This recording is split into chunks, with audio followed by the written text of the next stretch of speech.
Michael D. Duman. I'm running for re-election as mayor of the greatest city in the Commonwealth of Virginia, Suffolk, and I am at last count 74 years old. All right. And why are you deciding to run for a second term as mayor? Well, the reason I've decided to run for a second term as mayor is that I feel we have accomplished a great deal during our mayoral term, my current term. We have a bunch more to accomplish. There's a lot that we're working on right now, and I would like to be around to see it come to fruition. So that's why I'm doing it. Yeah, because this would be, while your second term as mayor, this would be your fourth term on council? Well, I was elected 3 times to city council, Okay. then elected as mayor. So this would be the 5th election I've been involved in. Okay. And what specifically is there one thing in particular that you're looking to see followed through? Well, we've started a lot, downtown in particular. We have moved forward with some significant improvements and enhancements to downtown from our public library. We have a $25 million public library downtown that should be open within the year for sure. I think it's about 7 or 8 months out. We just opened up a festival park. We've purchased 2 strategic properties on Main Street, the old SunTrust Bank and also the Virginian Pilot Building. We just formed a downtown advisory board for downtown, which consists of about 13 individuals, 11 citizens with vested interests in downtown. So I'm really looking forward to see what direction that goes in. We formed a public safety committee about 8 months ago. The Public Safety Committee is a committee that consists of all the individuals that are directly or indirectly responsible for the safety of our citizens, such as our police chief, our fire chief, the sheriff, the jail superintendent, the city manager, the Commonwealth's attorney, the city attorney. And bottom line, we get all those individuals in a room together every other month to brainstorm and to discuss safety issues within our city. And those safety issues, there are crime issues which are part of safety, and then there are just those safety issues that are not necessarily crime related. Could be about sidewalks, could be about speed control. And we also, with the formation of the Public Safety Committee, we created a portal on our city website, which allows citizens to click on that tile on the home page, go to the Public Safety Committee, and they can report or recommend anything that they would like that they think would be enhancements in their communities in particular, initiatives that we could consider that they feel would help either reduce crime and or just make their community safer to live in. And I'm of the firm belief that no one knows better what's needed in a community than the people that live in the community. So that's been huge. We have a lot of road projects that we're working on. We have grants that we're still working on. We've put into place, we've had a significant amount of growth in the last 3 or 4 years, as everybody knows. It's no big secret that that's the case. And a lot of that growth, I'm probably getting ahead of you here on the growth part of it, but a lot of that growth is just a perfect storm. It is what it is. Most of the property, 95% of all the property that has seen activity has already been zoned for that use, especially in the warehousing department. I looked at a stat the other day, other than the Port 460 project, which is kind of a standalone consideration, there has not been, and I want everybody to listen to this, there has not been a piece of dirt in the city of Suffolk that has been rezoned to allow for warehouses since 2008. That was 16 years ago. 16 years ago was the last time that a piece of property was rezoned to allow for a warehouse. So everyone says, well, why did they just kind of all show up? Because the property was already rezoned. This means the supply was already there, but they were dormant for years up until the Port of Virginia became as active as it became, until the Port of Virginia became a focus of the governors in the Commonwealth as far as creating an economic engine for Hampton Roads, with their goal to make the Port of Virginia the #1 port on the East Coast. So consequently, the state has spent about $1.4 billion on improving the port, dredging the channel to allow for larger cargo ships. So that created the demand. We had the supply already created years in advance in our industrial parks. The port created the demand for that supply. You combine that with interest rates that were historically low, which allowed for financially the ability to construct a whole lot more. So all this came about in the last 3 or 4 years. The idea that this growth is going to continue on this path is just not realistic, because those industrial sites are now full. Most of them are full. They're at capacity. There's no more going into them. So you take Northgate Industrial Park, for example. Is that where the Amazon is? That's where Amazon is. If you go back 6 years ago, there were only 2 buildings in that park. Today, they're putting the last one up within that park. So to think that we will continue to have the type of growth that we've experienced over the last 4 or 5 years is just not rational. It's not going to happen, because that supply, if you will, has already been filled. So yes, we probably will be looking at in the future, depending on what the comprehensive plan looks like. But I don't think you're going to see anywhere near the type of growth that you have seen in the past. Can I have you just real quick tuck in the Yep, port a little bit right there? There we go. Cool. So I want to ask you first. So you came on council so you said in 2008. That's when No, you were? 2010. You came in 2010. So the last rezoning was in 2008, is what you Correct. just told me. Do you think the comprehensive plan was wisely done before you got on council? Well, I don't have a big objection to the comprehensive plan. Comprehensive plans are just that. They're a plan, and it's hard to look 20 years out. I don't know about you, but I don't know what I'm doing 20 days from now lots of times. So to look at something 20 years out, not knowing what's going to be going on in the world, who's going to be in office, what the economic atmosphere is going to be, how the demographics are panning out. It's very, very difficult to do. I think we've done a pretty good job with the comprehensive plan. I know it seems like a lot came really quick, and it did. The comprehensive plan that was done before I got on council, and I think we've done another one since, which I know we have, but the last comprehensive plan we did really didn't increase the land mass as to where growth was scheduled for, but what we did is we increased the density in the 3 growth areas that we already had. And you have to have some ability to expand. You have to have some capacity. Everyone knows, and the region just finished their presentation on the state of the region, and one of the top issues is a lack of housing in Hampton Roads. Mm-hmm. And because there is a lack of housing, that once again creates a supply and demand issue, and one of the reasons why rents and housing has escalated in price also is because of the demand. Do you think you've been unfairly criticized for growth management? Unfairly criticized. Well, I'm kind of getting used to being unfairly criticized. Everybody's entitled to their opinion. I think I know there's a lot of misinformation over there. There's a lot of talk about, well, we shouldn't have any growth unless we have the infrastructure in place. We shouldn't have any growth unless we already have roads. And that's a very interesting concept. But the reality of it is, where does the money come from? Where does the money come from? Growth, economic growth, is what generates the income for the majority of initiatives that you have in your city, unless you're going to put it on the backs of the taxpayers. In the last 4 years, since I've been mayor, we have actually put $2.1 billion worth of commercial real estate on the books.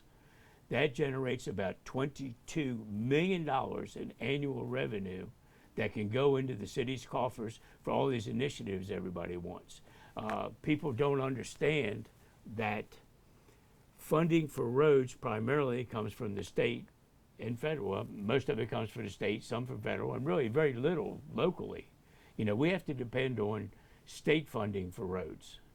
To give you an example, I mean, the 58 project, I think, is over $60 million. I mean, the city of Suffolk, we have a borrowing capacity or a borrowing policy of only $35 million a year.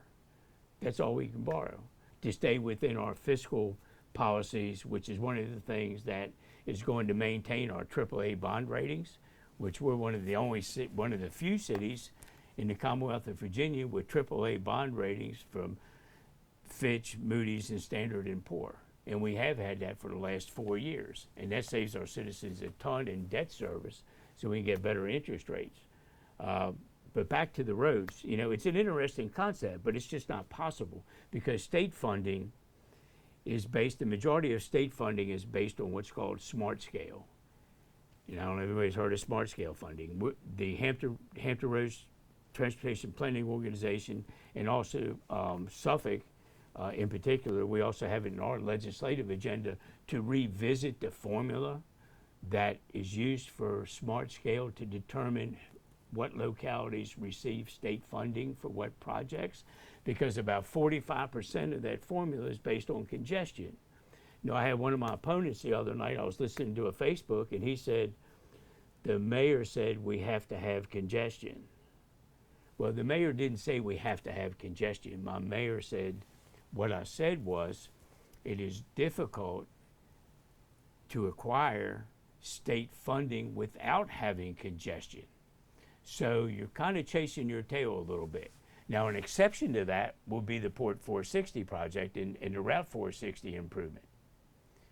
3 months ago, we were able to get $30.1 million, $30.1 million from what was called the TPOF fund, which is the Transportation Partnership Opportunity Fund, which is a discretionary fund that the governor had along with the Secretary of Transportation. They put $100 million into a box, and that money could be spent basically at their discretion on road projects.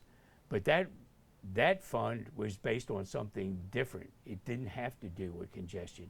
It had to do with economics. It had to do with job creation. It had to do with tax generation, not only for the locality, but Hampton Roads and also the Commonwealth. And that project allowed us to be able to obtain that $30.1 million in addition to the 8 and some million that the developer put in, $1 million that the port put in. We have the Route 460 improvement over 40% funded without spending one penny of tax money. So that's an instance where we actually could get ahead of it. And when the Port 460 project was being considered, one of my considerations was that it may allow us to get ahead of a road project. Well, that's one thing I actually got right, because here we are 2 years later, and we were able to get $30.1 million that we would have never seen without it. Other information that's been put out there, I mean, I've been called the warehouse czar and all kinds of stuff, but which is kind of ludicrous, but you get used to it after a while. Just as I mentioned earlier, nobody got on the phone and started dialing people up and say, hey, you want to put a warehouse in Suffolk. The land that allowed for the warehouses was rezoned in 2008. 2008. That was 3 years before I ever got on city council. Now it came to fruition, it became full in the last 4 or 5 years, that's true, other than the Port 460 project. But another misinformation that's out there is that when you look at the 460 project, in my opinion, it's still in the best place it could possibly be, strategically, economically, and looking at the whole situation pragmatically. There's only 3 corridors that come out of Hampton Roads, 64, 58, and 460. We own 2 out of 3 of them. So when you're coming out of the port, those are the 3 truck thoroughfares, 64, 58, and 460. We own 2 out of 3 of them. Right now, 460 and 58 are surpassing, if I'm not mistaken, the traffic that's going out on 64. So the reality is that unless something happens to the port, which I don't think that's going to be the case, the traffic is going to come down 58 and 460. So we can either choose to not recognize that and put our head in the sand, or we can realize that that is the reality, and how can we make the best of that situation. So where that is located, which is 500 acres, and the other misinformation is that it was farmland. It wasn't all farmland. They were farming it, but 137 acres of the 500 acres was already zoned B2. That is concentrated business use. That's mattress stores, pizza parlors, car washes, shopping centers, whatever you wanted to do. 137 acres of it. So to assume that that piece of property would remain exactly how it was is just not realistic. So I think I know it's been controversial, but I still think it was the best decision down the road, 5, 10, 15, 20 years from now. I think it's going to be a good project. I think it's going to generate a lot of jobs. I think it's going to generate a lot of tax revenue. Do you believe Suffolk should still retain its agricultural base? Well, Suffolk is going to retain its agricultural basis. We got 430 square miles. So you got to kind of put that into perspective.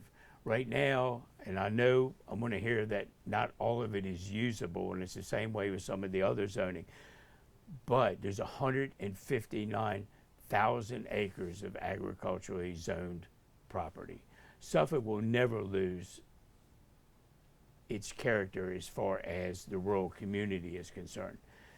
I look back and one of the groups that are in Suffolk posted on Facebook the decisions that were made by city council, land use decisions over the last 3 years.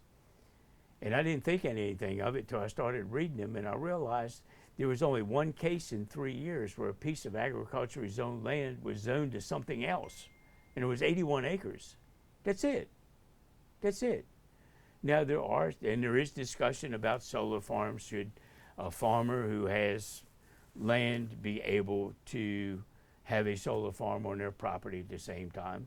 Some people think, no, we really don't care about property rights, and we don't think it should ever happen. I mean, I think there needs to be a balance there. I think as far as property rights are concerned, if you're a farmer, you really don't have any fixed income, because the Lord above is going to determine what the weather looks like. And then the market's going to determine what the prices are for whatever commodity that you're growing. But by having a solar farm on their property, that creates a fixed income. So now they have a fixed income that they can count on, and they can still farm the remainder of their property. So it may actually allow more farmers to continue doing what they're doing. So that's a point of contention also, but I think we've made great strides in both solar and warehousing as far as ordinances are concerned. When it comes to solar, I think most locations, I may not be a good analogy, kind of got caught with their pants down as far as solar is concerned, because we had about this much on the books. We had a very short blurb in the Unified Development Ordinance that guided us on solar farms, but there wasn't any interest in them for years and years and years. It's just been in the last couple of years that the incentives have been placed on solar that make it a financially feasible for industry to go in there and create these solar facilities and create an income. So I would say through mistakes, but you've got to learn from your mistakes. So our first solar farm was probably the worst example ever, but we learned from it. And from there, we've changed setbacks. We've created additional buffers and barriers. We've tightened up on noise regulations. Same way with warehousing. We've increased setbacks. We've changed times of operation. We've changed noise ordinances.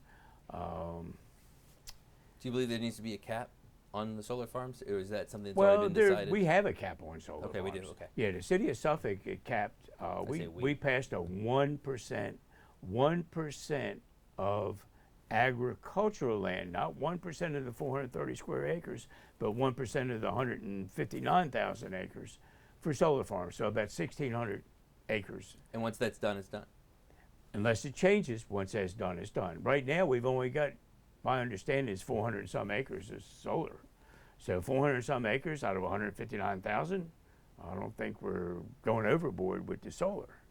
I think 1%, I don't know if it's going to stay like that, because I think in Richmond this past year, there was a bill that was being proposed that would require each locality to allocate 4% of total land mass to solar.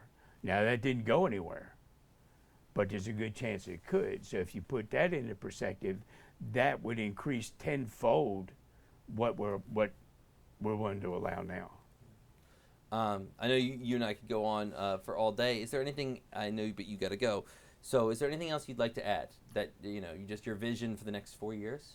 Well, I would just like to add, I mean, it's been an honor and a privilege to serve the citizens of Suffolk as long as I have. I've always been very transparent with any issue I've ever had. I bend over backwards to explain my reasoning. I have attempted to meet with any constituent at any time about any issue, regardless of how minor it could or could not be. And I can assure you that every single decision that I've made has been because I thought that was in the best interest of our city and our citizens. As most of you know, as I've told you, I've run 5 campaigns. I've never taken a campaign donation from anyone, regardless. I have self-funded all 5 campaigns. So I have no undue pressure from anyone to remind me of what may have been donated to my campaign.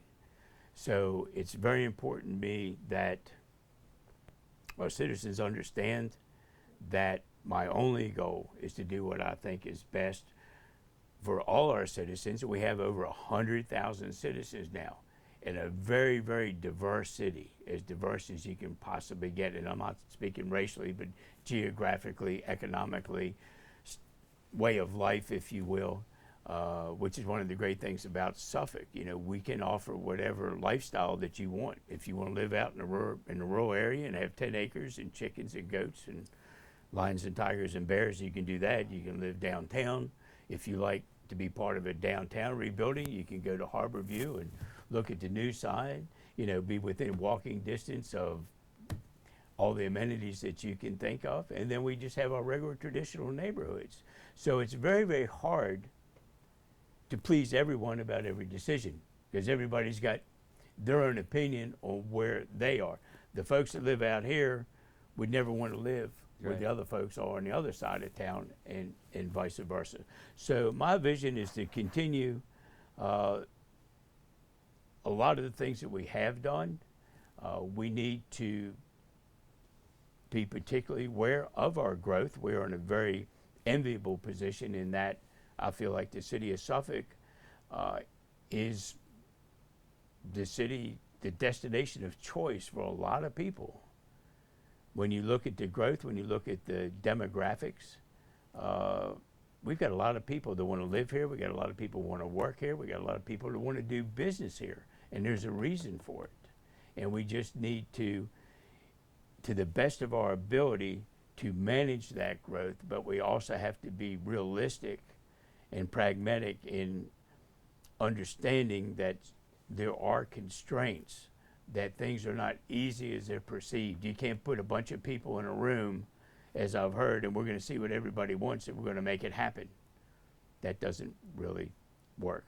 So rest assured that the time that I've been on council and as mayor, I may have given you reason to question my decisions, but I've never given you a reason to question my motives or my integrity, because there's only one reason, and as I stated before, I think it was all for the best of our citizens.